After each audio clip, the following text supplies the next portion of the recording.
Are you feeling stuck about your next step in life? Maybe you just need a little bit of inspiration. In this episode, I'm going to share a few of my favorite tools to help me get unstuck when I'm just looking for a deeper understanding and awareness of where I'm at currently and how I want to set my next intention and take my next action step.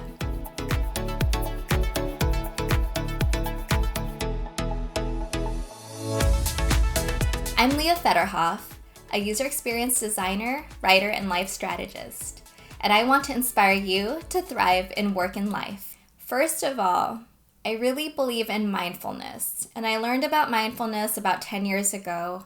I was working at UCSF for an integrative medicine department, so we hosted classes on yoga, on Tai Chi, and meditation. One of those types of meditation is mindfulness meditation, and it was an 8-week course to learn how to calm your mind. I used to have a lot of, internal speak in my head where all I could think about was what to do next or worrying about something or a lot of anxiety. And over time, as I practiced to be more mindful, I learned how to be more present, like really here in the moment. And it's the same whenever you get to a flow state. You're doing something you really love and you're passionate about it and you don't even know what time it is, right? That kind of state. But imagine living in that state for longer periods of time, and not just when you're focused on doing something that you really enjoy doing, but moving through life in that way. So that's essentially what mindfulness is. And it does take practice of sitting with yourself quietly or learning how to let thoughts that kind of float in your head just like pop like a bubble or float away like a bubble. And the basic principle is to learn that you are not your thoughts. And it's a concept that's hard to grasp when you're in it because, of course, you're your thoughts. It's you talking to yourself.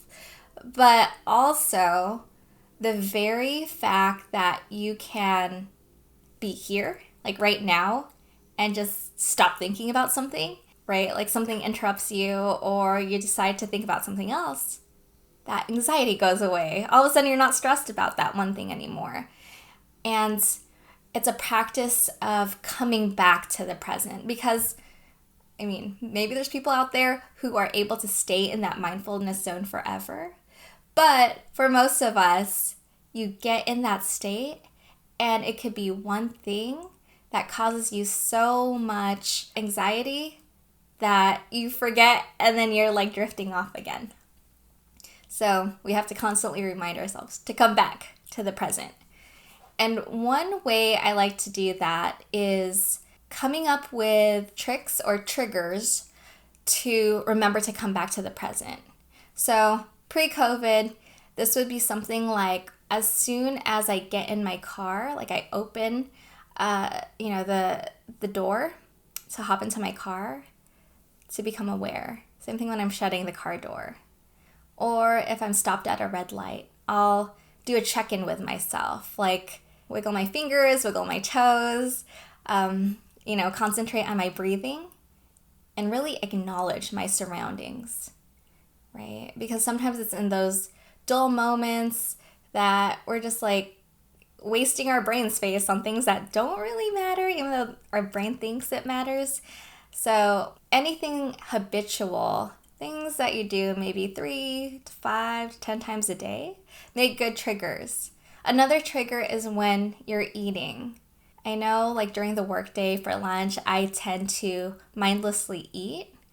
And recently I've tried to stay more conscious about the food that's going into my mouth, how much I put on my plate, and what the food tastes like, and really savoring it and acknowledging how my body feels once it receives that food, right? So it helps me become more present in what I'm currently doing instead of trying to like problem solve or worry about, what ifs. in a world that doesn't exist. So I encourage you to try and find what those triggers can be for you to set you back, to just come back to the now. So that way you're more mindful and present. And you're probably wondering, how does mindfulness make me feel more connected to myself?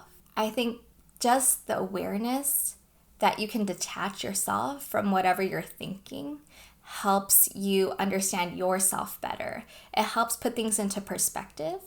And it's not until you're aware that you can do this that you can start to rewire and dig deeper into observing what your thoughts are, right? So what is causing you anxiety and why? How do you then problem solve for that? How do you get that thing that's causing you stress out of your life, right? And it allows you to be more creative because you're not trying to solve the same problem at the point you're worrying about it, but you're taking a step back as if you're observing a friend or someone else who could use the same advice. So next, I really enjoy writing things down, both in a journal where I can free write either at morning or night. First, I do like a report out of the day because I don't know, I guess I was trained in school to do that. So jot down any thoughts, right? Like anything you want to remind yourself, here's something cool that happened today, or here's something that bothered me. And then keep writing a little bit more. What about life in general? What about this past month? What about this year? What is this, what are your plans coming into the year? Are you still on track for those, or have they changed or shifted? What's your mood like today, and what's causing that, right? Start to do a little bit more digging, self-reflection, and free write. You don't need to filter yourself out. You're the only one reading your journal, but it's a great way to get some of those thoughts out. And once again, it's kind of like mindfulness. You're observing your thoughts, and by writing it down on paper, you don't have to be the most articulate about it, but it's still separating you, the you inside you, with what is happening, these feelings, these emotions, your hopes and dreams, and really seeing it on paper. The other thing I like to do is use a planner, and I'll share two of, both writing and planning for me, because for planners, I think they also allow me to set intentions. So I can write what I planned in the beginning of the year. This one is called The Beginning is Always Today. It's Mira Lee Patel's planner. I don't know if this is going to turn out backwards on the video. But yeah, it's the 2020 to 2021 version. I'll send a link to what this year's journal is. But I really like this one because it has, the monthly view. It has, then I can see like week by week, I can plan it out. It has room for stickers if you like putting stickers, which I do sometimes. And then quotes, just inspirational quotes. And then sections for notes in the very back. Oh, and I like this thing too because then I don't lose my spot. Somewhere here, I can jot down notes. Oh, there we go. But what I like to do, right, is sometimes I do like mapping things out on a weekly or monthly basis to know like, oh, this is starting to look too busy. But also setting intentions for the month and then reminding myself like next month to check in on something that I set out to do and be like, did you do this yet? So that's kind of cool. And then Shine Bright. This journal is cool because it's all like dots and grids. So it allows for both just creative doodles, drawing, sketches, or writing. It's evolved with me. First it was going to be for, planning out a story. So it's called a productivity journal. I don't bullet journal. I know a lot of folks do. So this is also good for that if you do that. And then what I like is a table of contents. So as I go, I can remind myself what page I wrote something in. So they're all page numbered. And then as with any good journal, a bookmark that's attached to the book. Anyway, so those are my cheats for writing. And lastly, another way that I connect deeper with myself is by connecting with others. So if you've listened to the Swishie podcast, and if you haven't, check it out at anchor.fm/Swishie. It's conversations I have that highlight women of color who are thriving and doing work they love. And through these conversations, they'll express an idea that I haven't considered, and I'll feel light bulbs or get goosebumps because they've articulated something I've been feeling or thinking in a way that finally makes sense. It just clicks. And sometimes when we're doing reflection on ourselves, we're staying in our own head, we're not learning anything from outside, it becomes difficult to come up with new ideas sometimes. So connecting with others is another great way to react to someone's idea. Through these conversations, I've learned more about myself or uncovered more ideas I didn't realize I had. And this is a great way with friends, with family, or even strangers to play around with these discussions sometimes and see and observe what you believe in and what you hold true to and how malleable those ideas can be and how some of them you hold firm and fast to. And then to remind yourself of that being the person you are. I believe in growth mindsets, in learning and observing new ideas, but also that you don't need to accept everything. And the more you can uncover your why about your belief system, I think that will help you make those decisions or really understand in your core what those values are for yourself. So one thing I also enjoy doing, and I've done this as a icebreaker or beginning of a sync with my volunteer teams, is icebreaker questions. I have this cool set from Holsti, reflection cards, and they have on one side are the easier questions, and then on the other side are a little bit deeper questions. So maybe, I guess, more for friends and family, relationship building, but feel free to ask whatever, depending on comfort level. And they're organized into themes.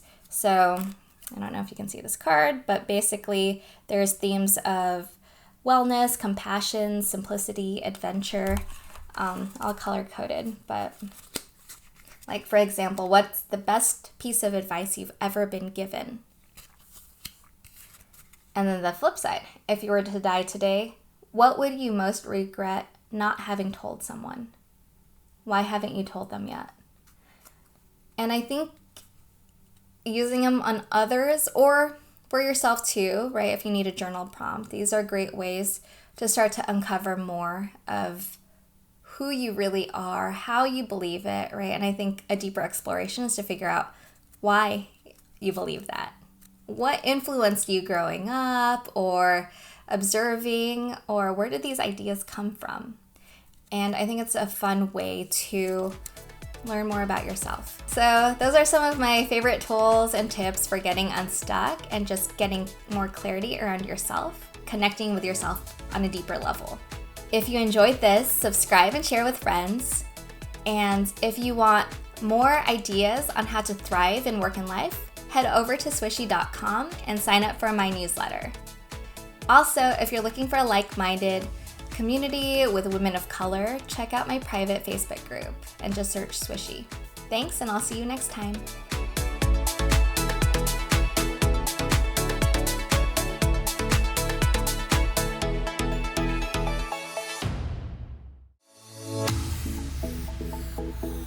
If you enjoyed this, subscribe and share with friends.